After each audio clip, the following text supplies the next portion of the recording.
Hey everybody, it's your boy JJ Colombi here, back with some more Pokemon Brilliant Diamond. Last time, we made our way here to Pastoria City, and we really shouldn't be here right now. It's not bad that we're here, but there's nothing really for us here yet that I want to take care of. And what we're going to be doing today is actually, since we leveled up a little bit since the last episode, well, not in the off-screen grinding, I mean, but we did go up and level a bit more, so I think it's time we handle the gym.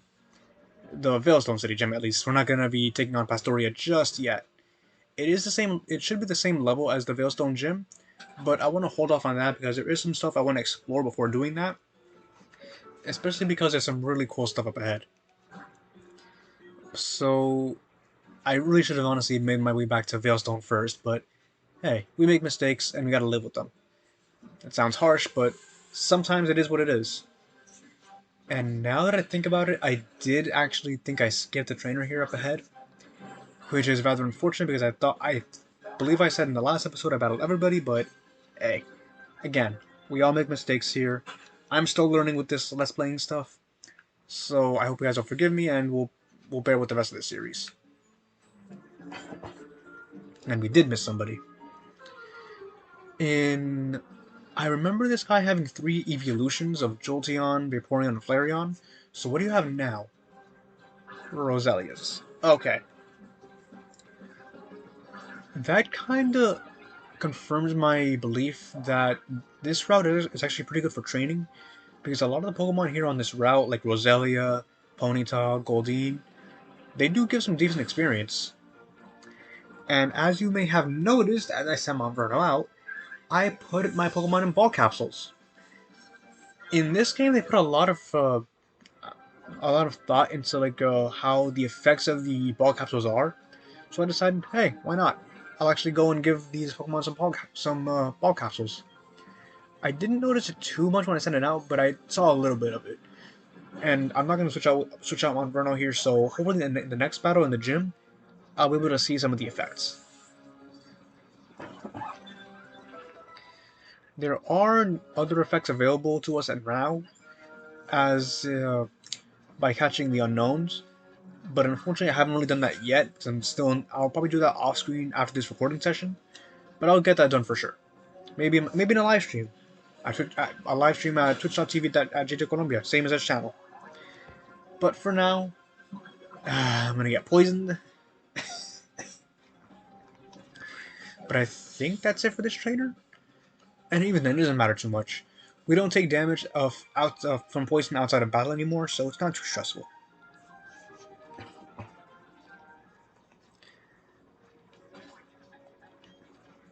But either way, I'll heal that right up.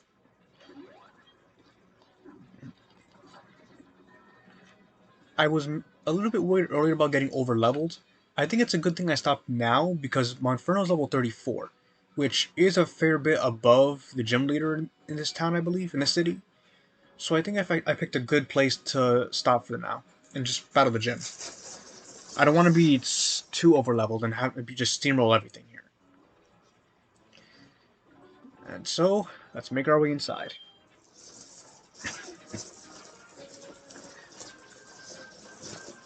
They changed this gym quite a bit visually from the DS. Back then, it was pretty much the same, but these actually, I believe, were raised areas instead of lowered ones. And you can actually see a bit more of the 3D design here, which is pretty cool. The way this gym works is that you move these sliding things out of the way, which is not really all that hard, but it's just a matter of finding out which one you have to move and which one is best to move in that situation. Some of these gym puzzles were changed in Platinum. Rourke's gym is the same. Gardenia's gym, instead of being a hide and seek game, was like a kind of like a floral clock, where you have to battle 3 trainers to change the clock around, and the hands of each clock would form a bridge so you can move on to another area. And then as you progress, you'd end up making your way to the gym leader. Here in Veilstone, this gym was more like an actual gym with punching bags, and you'd push these punching bags into piles of tires, knock them down, and create pathways for yourself. It was weird, but it kind of made sense for this for the type. Here, these sliding things don't make too much sense to me, but I get why they're here. And I kind of get the, I guess this aesthetic of being a gym with sand. It's weird, but it does fit to an extent. And I'm not sure if they changed any of these trainers. One had a really interesting Pokemon that it'd be good to see, but I doubt he has it in this game. I think these guys all have just Machop, Machoke, and Meditite. Maybe a Croagunk or two.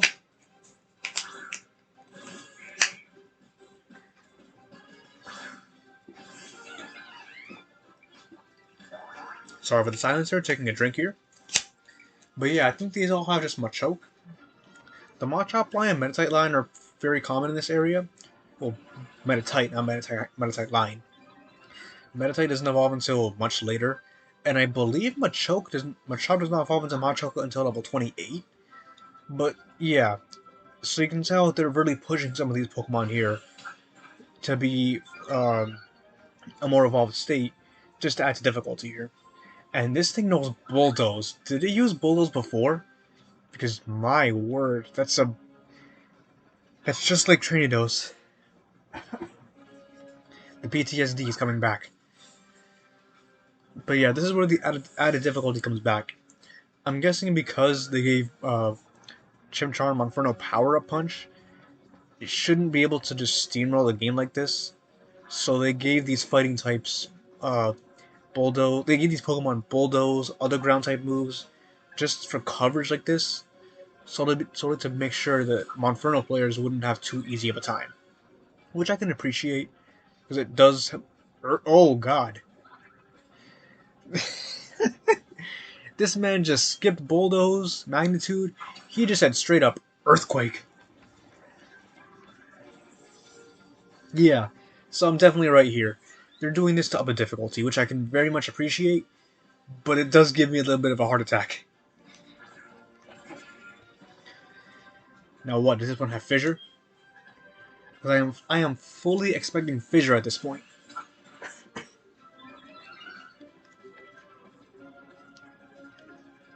Bulk Up. Still a very dangerous move, but at least it's not Earthquake. They really pulled out Earthquake at the third gym. Wow. This game is something else. I'm gonna try to make sure that Monferno does not evolve before the gym leader. I'm pretty certain he'll evolve in the next gym, which we're really close by, but I don't want him to evolve just yet. If he does evolve, I hope it's going to be after we beat the gym leader. With how the experience share works in this game, I'm sure he'll evolve either at the gym leader fight or in the next fight afterwards, because it is coming soon. We have 2 trainers left and the gym leader. I think he'll be level 35, maybe just entering that level. But whatever happens, happens. If he does evolve, it's no stress. We have an extra powerhouse. And if it happens, I'll use another Pokemon in the meantime. Having an Infernape at the 4th gym is reasonable, at least for this game. Typically, I believe if you're playing Diamond and Pearl Platinum, well, Diamond and Pearl at least, I don't think you would have a fully evolved starter until maybe around a little bit after the 4th gym. But hey, I'm not gonna sit here and talk about what I think, because, well, first off, I don't think you guys really care too much, but every player plays differently, and if you guys want to grind to level 100 before the first gym badge, be my guest. It's your gameplay. You do what you want to do. Level 35. Next level for sure, we're gonna get a really good move, and I'm really excited for it, because it's not too much of a story, but I do want to explain my feelings towards that move. But for now, I think it's time to let the flying type handle things here. Faint? No, sir, it is you who will faint. Bodied.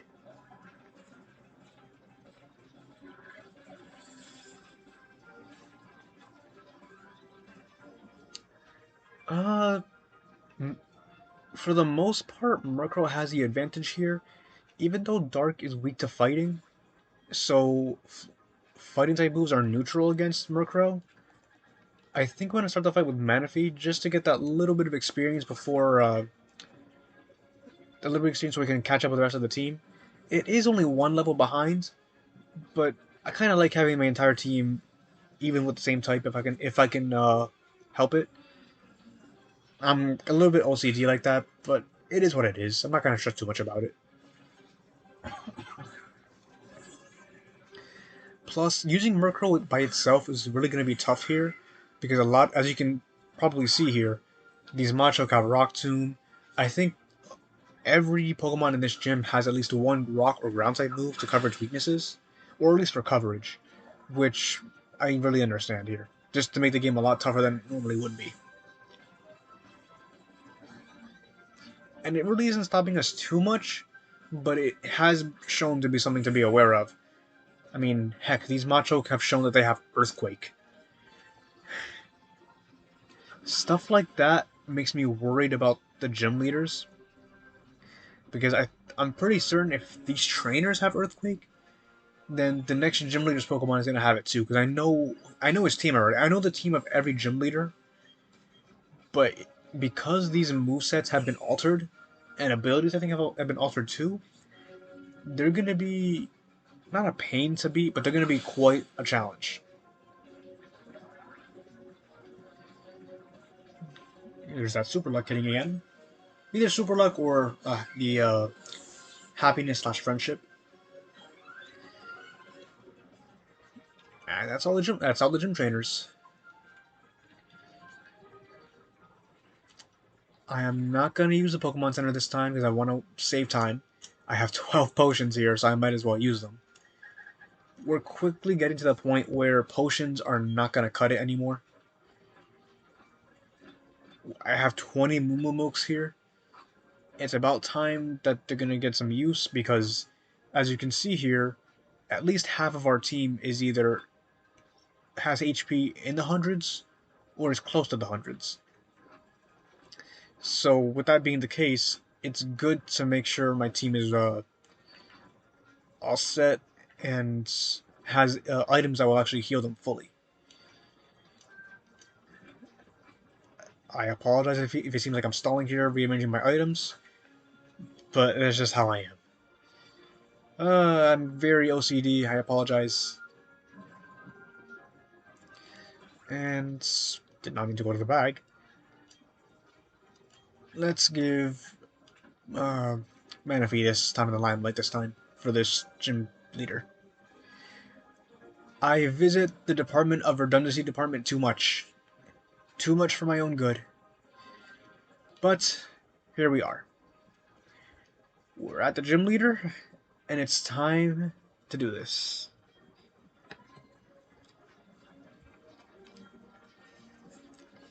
That's a weird angle to start at. Okay, so Maylene's actually a pretty, I don't want to say deep gym leader, but there's actually a bit of story here that I don't know if I went over or if it was available. Back in the original games, her dad is actually seen in the game corner, and if you talk to some people around town, it's actually explained that her family is actually in debt because of her dad's gambling habits, and she has to become a gym leader to compensate for that, which I think is actually really interesting, and it's upsetting, but it actually gives these gym leaders some character. And I don't think we've really seen stuff like that since Ruby and Sapphire actually with Norman, with him being the protagonist's father. So having gym leaders with a backstory like that really does help in the long run, and it makes Maylene specifically one of the more interesting gym leaders. because with Rourke does have an interesting backstory with his status as a gym leader, but I'm not. It's kind of spoiler, so I won't really get into that right now. Gardenia, we don't really find too much about. There is one moment in the post game, but that's post game, and I'll get to that if I'm able to. There's Maylene here next. The fourth gym leader, we don't really get too much about him until again post game, at least to my knowledge. There's Fantina, who's a contest star from who has a French accent, and in this Pokemon universe, France is the not Galar. What's the name of the region? I'm blanking right now. It's the X and Y region. Yeah, it's original X and Y. I can't remember the name of it now, but it'll probably come back to me. And because Fantina's French, it's heavily implied she's from there. Oh, it is eating at me now. What's the name of the X and Y region?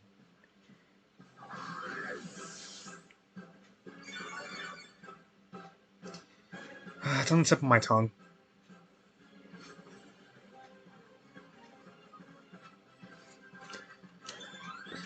Level up for half the team here. Kalos, that's the name of the region. Maestro wants to learn Screech. I think we're good, actually. Struggle Bug, I know, is not a strong move, but the fact that it lowers special attack can be a real godsend when it needs to be. But yeah, because of her heavy French ties, I'm pretty sure Fantina is from Kalos. And here it is, Maylene's ace, Lucario. This Lucario, from what I've heard, is pretty tough. It has the TM move that she gives out, Drain Punch, which does really good damage and heals the user, which is a really good competitive move. I believe it also has Bone Rush, or at least it might have been the old games, which is a fairly powerful ground type move that hits various times. Metal Claw, it has Metal Claw. What's the last move? I think in this game it might have Aura Sphere as well. But point is, Lucario is a tough Pokemon that for this point in the game, be it you're playing the original games, this game, or Platinum, it is a tough Pokemon to take down. But it's not impossible, as you can see. We did it fairly easily, and we swept her with just a Manaphy. It is a bit cheap using Manaphy, but I'm pretty sure Meditite Macho could have gone down to Murkrow, and I do have faith that Monferno could have taken it out easily. And that's it.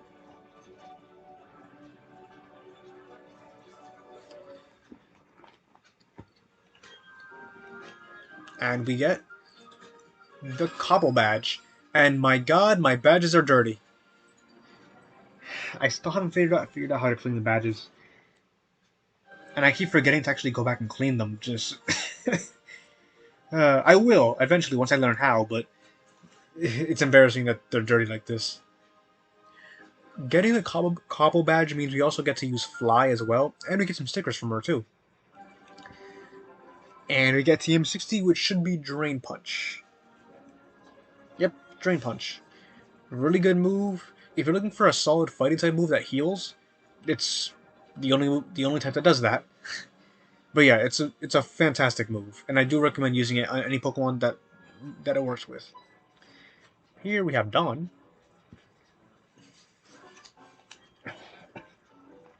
who dropped her Pokedex and Team Galactic has it.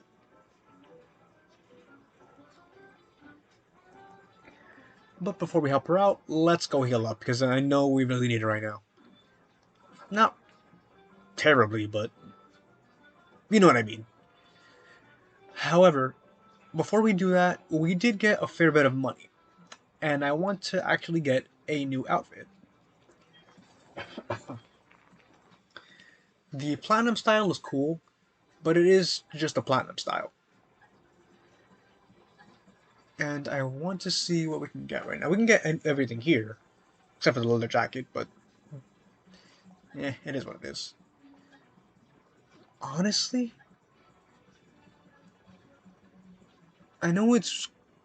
Uh, we saw it in the promotional trailers, but I think I'm gonna go with the cyber art. I'm gonna put it on too. I want to get the Eevee jacket style, but I don't think we'll be able to do that right now. And here it is, looking pretty dope. Pretty dope if I do say so myself. We could afford the Eevee jacket style, but I think we'll be left with too little money, or not enough money to actually like buy items we need for the adventure. So I think I'm gonna get this for now, save up a little bit afterwards, and then get to wanting to get.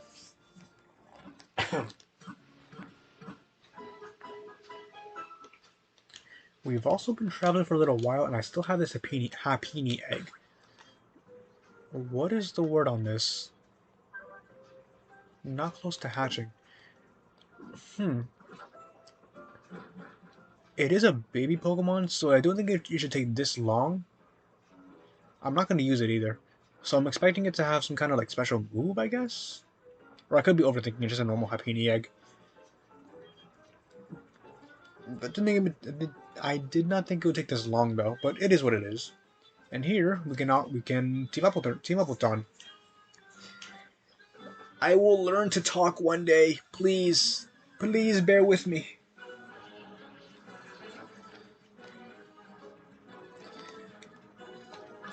Beautifly and Dustox. Team Galactic still hasn't gotten any good Pokemon yet. But Dawn here has. And I think this is the first Clefairy? No. The waitress in the Momo Milk area had one. But yeah, Dawn has a Clefairy now. So she's definitely improving her as a trainer as well. But I feel like Team Galactic, or at least with the Diamond and Pearl regional Pokedex, they did Team Galactic dirty. They gave them the Wurmple line, which is okay for the early game, but we're 3 badges in now. Beautifly and Dustox I can kinda get, but we really should be seeing more stuff more like Stunky, Glameow, Golbats. In Platinum, which I keep bringing back to, they also started using Houndour, Krogunk at this point in the game as well, which they really should be using. I'll mention this again a bit later on, but it's just depressing. And it's like, how can you do what you do with a Pokemon that has around the same base stats as Beedrill and Butterfree, which at this point, if you're playing in Kanto, would be lagging behind a bit. I mean, just like those aforementioned bugs, they're not unusably bad. They're just not really that great. And this is a problem not just with Team Galactic either. Just a lot of the trainers in this game use Pokemon that you either would not expect, are pretty low base stat totals for that point in the game, or just overall not good fits for them.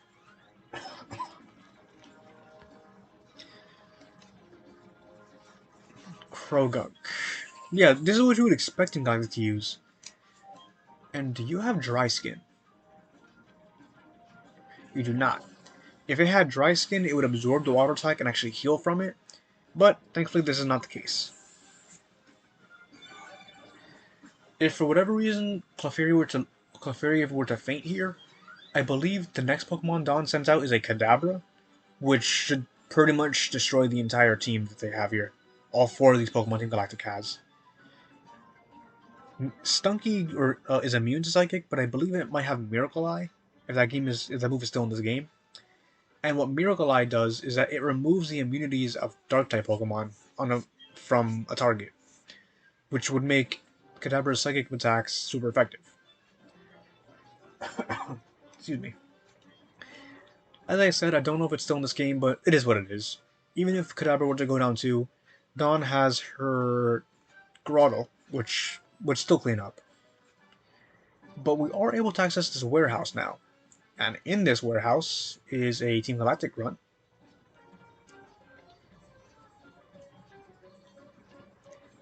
And he mentions that the energy from the Valley Windworks is in Pastoria City now. And we can go back to Pastoria using Fly, which we got right here. Having the Cobble Badge lets us use it, but now we have access to it. And why don't we use it now too?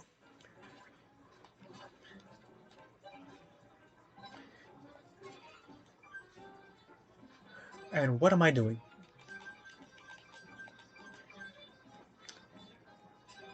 I believe if I just use the town map...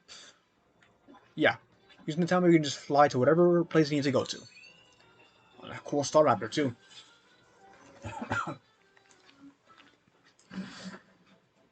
But with that being said and done, we challenged the Veilstone City Gym, helped Dawn out get her Pokedex back in Galactic, got access to the move Fly, and even bought a new outfit for ourselves.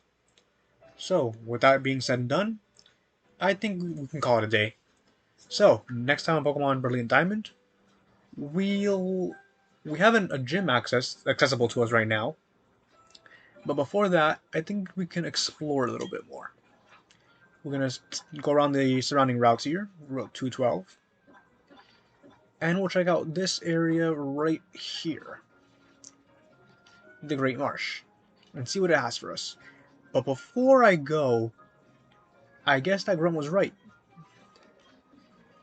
Some kid with only 3 gym badges. Huh. This package from Veilstone. I think we'll leave that for the next episode. So, next time on Pokemon Brilliant Diamond, we'll see what the surrounding areas have for us. See you guys then.